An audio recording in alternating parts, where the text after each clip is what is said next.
প্রথমে শ্রদ্ধা করে স্মরণ করছি জুলাই আগস্টে যে সকল ছাত্র নেতারা শহীদ হয়েছেন, সংগ্রামে অংশগ্রহণ করেছেন, তাদেরকে আমি অভিনন্দন জানাচ্ছি। আজকে বাংলাদেশ প্রেক্ষাপটে আমরা কি দেখতে পাই? স্বৈরাচারী সরকারের প্রেতাত্মা এখনো বাংলাদেশের রাষ্ট্রপতি হিসাবে আসন ধরে আছেন। আমরা চাই রাষ্ট্রপতি সাহেব, চুপ্পু সাহেব, উনি নিরিবিলি ঠান্ডা মাথায় আজকে ভারতের সাথে ঐক্যবদ্ধ হয়ে বাংলাদেশের জনগণের উপর আক্রমণের চেষ্টা করছে। আজকে ভারত থেকে হুঙ্কার আসছে বাংলাদেশ নাকি যুদ্ধে হেরে যাবে অল্প কিছুক্ষণের মধ্যে। ভারত সরকার কোথা থেকে এই সাহস পায় বাংলাদেশের সাথে যুদ্ধ করার জন্য? জনাব চুপ্পু সাহেব, সাবধান হয়ে যান। বাঙালির এখনো সজাগ আছে, বাংলার রাজনীতিবিদরা এখনো সজাগ আছে, বাংলার ছাত্র জনতা এখনো ঐক্যবদ্ধ আছে। জনাব ডক্টর ইউনূস সাহেব, আপনাকে আমরা এনেছি, আমরা রাখবো, আপনি কোথাও যাবেন না। যত বড় অন্যায় হোক আপনার বিরুদ্ধে, যত বড়ই অবিচার আসুক আপনার বিরুদ্ধে, আমরা আছি, তার দাঁত ভাঙ্গা জবাব আমরা দিব ইনশাল্লাহ। আপনি ভয় পাবেন না। বাংলার জনগণ এখন বুঝে গিয়েছেন স্বৈরাচারের কি অবস্থা। আজকে চুপ্পু সেনাপ্রধান দুজন মিলে বাংলাদেশের সাথে ভারতের একটা যুদ্ধের পায়তারা করছে। যুদ্ধ বাধানোর চেষ্টা করবেন না, বাঙালির শান্তিতে আছে। পূর্বে আপনারা বলেছিলেন বাংলাদেশের হিন্দুরা নাকি অত্যাচারিত। আমরা তদন্ত করে দেখেছি বাংলার বুকে কোনো হিন্দুরা অত্যাচারিত হয়নি। আজকে যুদ্ধের জন্য আবারও পায়তারা শুরু করেছেন। আপনাদের যে কুচক্র মহল আছে বাংলাদেশে, তাদেরকে আমরা ছাড় দেব না। আজকে দুঃখের সাথে বলতে হয়, আইন ও প্রশাসন থেকে এখনো আওয়ামী লীগের প্রেতাত্মারা বিভিন্ন কৌশলে তারা জামিন নিয়ে আবারও বাংলাদেশে অধিষ্ঠিত হওয়ার চেষ্টা করছেন। আইন ও বিচার বিভাগের উপর অনুরোধ থাকবে, আপনারা স্বৈরাচারের বিরুদ্ধে যথাযথ আইনের প্রয়োগ বাস্তবায়ন করবেন ইনশাল্লাহ। আমরাও আছি আপনার পাশে। ইউনূস সাহেব যেমন ভয় পাবেন না, আপনারাও কোনো ভয় পাবেন না। কোন সংগ্রাম আজ বিফল যাবে না। ছাত্রদের যে সংগ্রাম শুরু হয়েছে, বাংলাদেশের জনগণের শান্তি ফিরিয়ে দিয়েই ছাত্রদের সংগ্রাম শেষ হবে আমি আশা করি। সকল ছাত্রদের ধন্যবাদ জানাই। আপনারা আসুন ন্যায়কে প্রতিষ্ঠা করার জন্য, বাংলাদেশকে একটি শান্তিময় রাষ্ট্র প্রতিষ্ঠা করার জন্য আপনারা যেভাবে পূর্বে সংগ্রাম করেছেন, জীবন দিয়েছেন, আগামীতেও আপনাদের সংগ্রাম ও জীবন দেওয়ার মধ্য দিয়ে বাংলাদেশে একটি শান্তি, শৃঙ্খল এবং সুন্দর পৃথিবী আমরা স্থাপন করতে চাই। ধন্যবাদ। সকল ছাত্র সমাজকে ধন্যবাদ জানিয়ে, যারা সংগ্রামে শহীদ হয়েছেন তাদেরকে ধন্যবাদ জানিয়ে, তাদের মাগফিরাত কামনা করে আমি আজকের বক্তব্য শেষ করছি। আসসালামু আলাইকুম। সংগ্রামী বন্ধুগণ, এই মুহূর্তে সংক্ষিপ্ত বক্তব্য দিবেন সোনার বাংলা পার্টির যুগ্ম সাধারণ সম্পাদক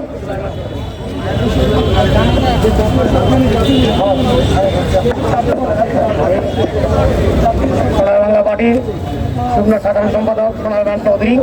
আমি এখন বর্তমান প্রেক্ষাপটের এই প্রক্রিয়া চলতেছে, সেই পরিপ্রেক্ষিতে আমি কথা বলতে শুরু করছি।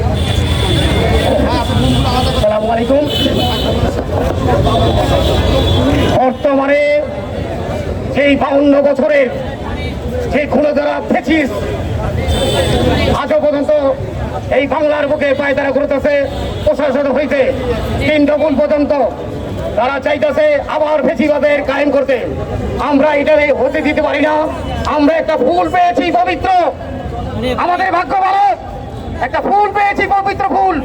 এই ফুলটাকে কাটা হ্যারান্ত করবেন না, কাটা বেঁধাবেন না। আমি আবারও বলতে চাই, এখন এই 17 বছরে যেই লুটেরা হয়েছিল, এই 9 মাসে এর চেয়ে দ্বিগুণ লুটপাট করেছে এদেশের ফ্যাসিবাদী যেগুলি এদেশে বাস করতেছে, তাদের পলানোর জন্য ওই চুপ্পু, ওই ওয়াকুজ্জামান এই পায়তারা করেছে। ছোট ছোট যারা নিচের বসছে তাদের হুমকির মুখে দাঁড়িয়ে দিয়ে আমাদের সেই ডক্টর ইউনূসকে এই পদত্যাগ করার জন্য পায়তারা করতেছে। এই ভারতীয় এজেন্টরা এখনো বাংলাদেশে ছাত্র ভাইয়েরা বলতেছি, আমি 80 দশকের ছাত্র পরিষদের মেম্বার ছিলাম, এখনো পর্যন্ত দেখতেছি তাদের। আমরা তখন বলতাম যে বুলেট আমাদের কথা, অস্ত্র আমাদের কথা নয়। এখনো আপনারা সজাগ থাকেন।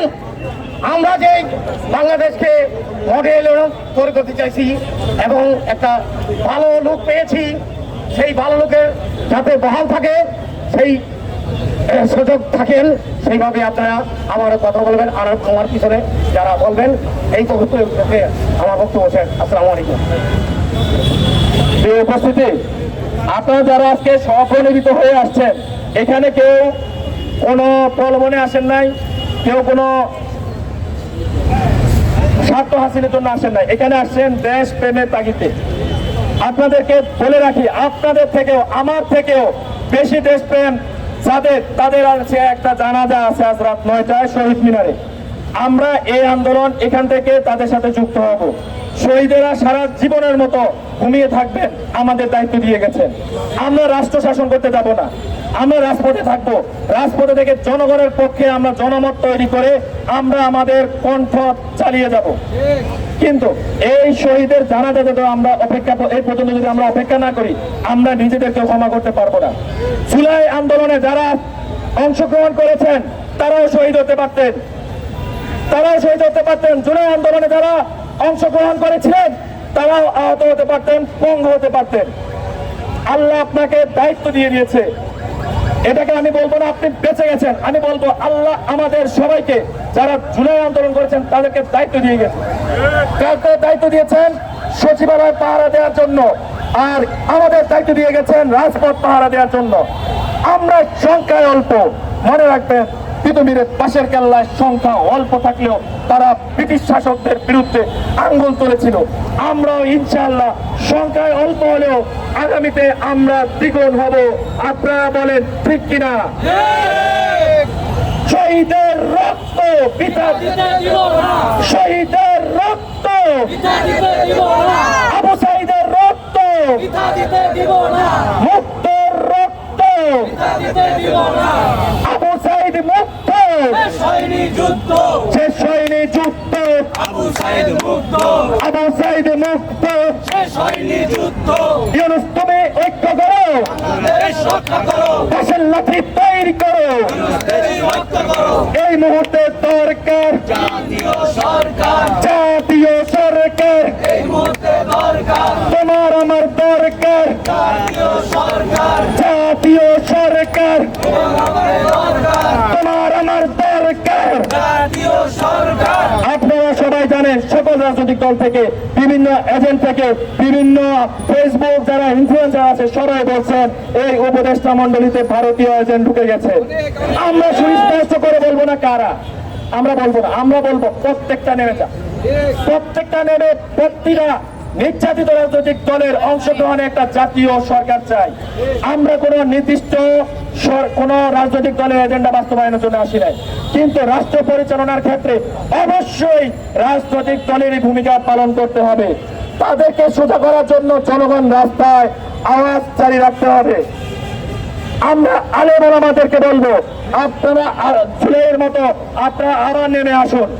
আমরা বেসরকারি বিশ্ববিদ্যালয়ের শিক্ষার্থীরা আজকে এখানে এসেছেন অনেকেই, পাশাপাশি সবাইকে বলবো, ছাত্র কলেজকে বলবো, জাতীয় বিশ্ববিদ্যালয়কে বলবো, আপনারা আবার নেমে আসুন। আমরা সকলকে নিয়ে আবারও আমরা গণতান্ত্রিক নিয়মে আন্দোলন গড়ে তুলবো। আমাদের এই আন্দোলন লাগাতারভাবে প্রতিদিন চলবে। আগামীকাল আমাদের আন্দোলন হবে রাত মাগরিব শহীদ মিনার থেকে আমরা মশাল মিছিল মাধ্যমে। তবে আজকে আমাদের শহীদের জানাজা পর্যন্ত আমাদের কর্মসূচি চলমান থাকবে। আমরা এখন কিছুক্ষণ স্লোগান নিব, স্লোগানের পরে এ ভাই বক্তব্য দিবেন। যারা এখানে আসছেন 1 মিনিটের বেশি আপনারা কেউ বক্তব্য দেওয়ার ইয়ে করেন না, পরে আপনারা আবার দিতে পারবেন, সাইকেলে আপনারা ঘুরে ঘুরে বক্তব্য দিতে পারবেন। এই মুহূর্তে দরকার বলা জোর হবে, এই মুহূর্তে দরকার ইউনূস তুমি ঐক্য করো, বাংলাদেশ রক্ষা করো, ইউনূস তুমি ঐক্য করো, ইউনূস তুমি ঐক্য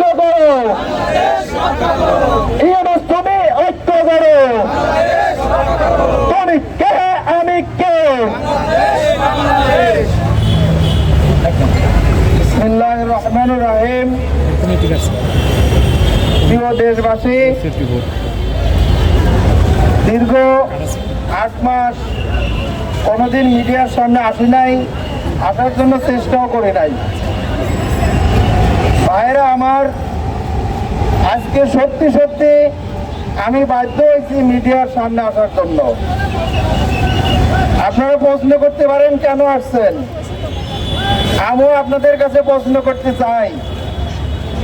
দীর্ঘ 20 বছর বাংলাদেশে যত রাজনৈতিক নেতা আসছে, ডাক্তার ইউনূসের মতন একজন সম্মানিত ব্যক্তিকে আসছে বলেন? সারা বিশ্বের মধ্যে ডক্টর ইউনূস সাহেবের যেই নাম, যেই খ্যাতি আজ পর্যন্ত বাংলাদেশে কেউ অর্জন করতে পারছে বলেন? ভাইয়েরা আমার, আমরা যে আন্দোলন শুরু করেছিলাম এটা তো ছিল কোটা সংস্কার আন্দোলন, ছিল কিনা বলেন? এরপরে যখন আমরা আন্দোলন শুরু করলাম, আমাদের আন্দোলনের উদ্দেশ্য ছিল বাংলাদেশ থেকে সন্ত্রাসী বন্ধ হোক, চাঁদাবাজি বন্ধ হোক। আজকে আপনারা দেখেন হাট ঘাট টার্মিনাল কাদের নিয়ন্ত্রণে বলেন? আজকে কাদের নিয়ন্ত্রণে হাট ঘাট টার্মিনাল? সচিবালয় কারা বসে আছে? থানায় দালালি করতে যায় কারা আপনারা বলেন? সংগ্রামী সাথী ও বন্ধুগণ, আমি আপনাদের কাছে প্রশ্ন রাখতে চাই, আমরা কি নির্বাচনের জন্য আন্দোলন করেছিলাম? একটা মহল আজকে সারা বাংলাদেশের রাজনীতিবিদরা বলতেছে নির্বাচন নির্বাচন নির্বাচন। আরে ভাই, আপনি নির্বাচন দিয়ে কি করবেন? আপনি তো নির্বাচিত হওয়ার পরে ক্ষমতায় আসবেন, ক্ষমতায় আসার পরে আপনি কি করবেন? সেই কাজটা কি ডক্টর ইউনূস সাহেব করতে পারে না? বাংলাদেশের জনগণের কাছে আপনি আজকে জানতে চান, প্রশ্ন করেন, ডক্টর ইউনূস সাহেব ক্ষমতায় আসার পর এ পর্যন্ত কোন অন্যায়ের সাথে জড়িত হয়েছেন কিনা? কোন কারণে আপনি ডক্টর ইউনূস সাহেবকে 5টা বছর সময় দিতে চান না? ডক্টর ইউনূস সাহেব যদি 5টা বছর ক্ষমতায় থাকে, বাংলাদেশ সোনার দেশ হবে। আপনারা যদি নির্বাচিত হয়ে বাংলাদেশে আবার ক্ষমতায় আসেন, বাংলাদেশ চোরের দেশ হবে, বাংলাদেশ চোরের দেশ হবে। এই জন্য আমরা রাজনৈতিক দল মুক্ত একটা ক্ষমতাশীল সংগঠন চাই, যারা বাংলাদেশকে দুর্নীতি মুক্ত করবে, যারা বাংলাদেশে ঘুষনীতি মুক্ত করবে, যারা চুরি বন্ধ করবে, যারা জবরদখল বন্ধ করবে। আজকে সারা বাংলাদেশের দখল করে রয়েছে কারা বলেন? আমি নাম বলতে চাই না, প্রত্যেকটা রাজনীতিবিদ আজকে ক্ষমতা আসার জন্য পাগল হয়ে গেছে। আপনি ক্ষমতায় এসে ভালো কাজ করবেন কেন? ক্ষমতায় আসার আগে ভালো কাজ করে দেখান। কোন দলের মধ্যে সন্ত্রাসী নাই, চাঁদাবাজি নাই বলেন? যাদের জন্মই হয়েছে চাঁদাবাজদের নিয়ে সংগঠন করা, যাদের জন্মই হয়েছে ঘুষখোরদের নিয়ে সংগঠন করা, তাদেরকে যেই দলের জন্মই হয়েছে রাজনৈতিক স্বার্থ হাসিল করা, জনগণের মাথা বিক্রি করে খাওয়া, বাংলাদেশের ভূমি চুষে খাওয়া। আজকে রাজনীতিবিদদের মূল কামাই কি বলেন? চাঁদাবাজি। কোন একটা রাজনীতিবিদদের ভালো কোনো পজিশন নাই। আপনি গ্রামের বাড়ি যা দেখেন, তার দাদা ছিল কি চাঁদাবাজ, রাজনীতি করতে হয় চেয়ারম্যান ছিল, না হয় মেম্বার ছিল, না এমপি ছিল, না সন্ত্রাসী ছিল। বাংলাদেশে যত এমপি আসছে, যত মন্ত্রী আসছে, আমি তাদের সবাইকে চাঁদাবাজ বলতে চাই। এজন্য ভাইরা আমার, আমি অনেক কথা বলার জন্য আসছিলাম, অনেক কথা বলতে চাই না।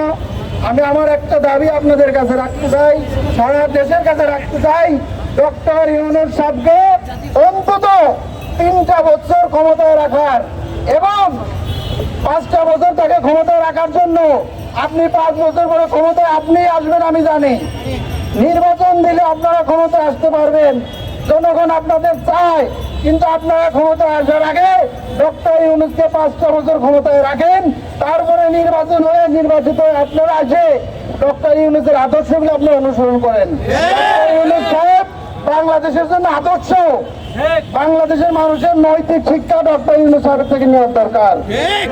এই মানুষটারে আমি 8টা মাসের মধ্যে দ্বিতীয় পোশাক পরে দেখি নাই। উনি যেই পোশাক পরেছে, যেই জুতা পাইতেছে, এই জুতার দাম কত আপনি জিজ্ঞাসা করেন। উনার বাংলাদেশে কয় হাজার কোটি টাকা সম্পদ আছে আপনি হিসাব করেন। উনার বাংলাদেশে বাড়ি কোথায় ছিল এটাই আমরা জানতাম না। উনি বাংলাদেশে কোন পজিশনে ছিলেন এটাই আমরা জানতাম না। সেই কবে নোবেল বিজয়ী হওয়ার পরে ওনারা দেশেই ঢুকতে দেয় নাই। একমাত্র ব্যক্তি, আর আমাদের তো গর্ব করার দরকার ডক্টর ইউনূসকে নিয়ে। সারা বাংলাদেশে একমাত্র নোবেল বিজয়ী হচ্ছে ডক্টর ইউনূস। সেলিব্রিটি সারা বিশ্বের মধ্যে 12 জনের মধ্যে একজন হচ্ছে ডক্টর ইউনূস। সেই ব্যক্তির আপনি অপমান করে তারে আপনি সরায় ক্ষমতায় এসে চুরি করবেন, আর আপনার এই চুরি বাংলার জনগণ নামিয়ে দেবে। আমি তাহলে ওয়াদা করে গেলাম, ডক্টর ইউনূস ক্ষমতা থেকে যাওয়ার পরে আবার আপনাদের 10 বছরের পর, 10 বছর 15 বছর পরে এইরকম রক্তক্ষয়ী যুদ্ধ করার জন্য প্রস্তুত হইতে হবে।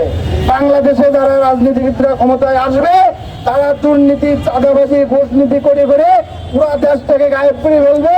আবার আমার মতো, আপনার মতো দুর্বল রিক্সাওয়ালা, ভ্যানওয়ালা, ওই কর্মজীবী, কুলি, মজুরি, ছাত্র জনতা মিলে তাদের ক্ষমতা থেকে নামাইতে হবে।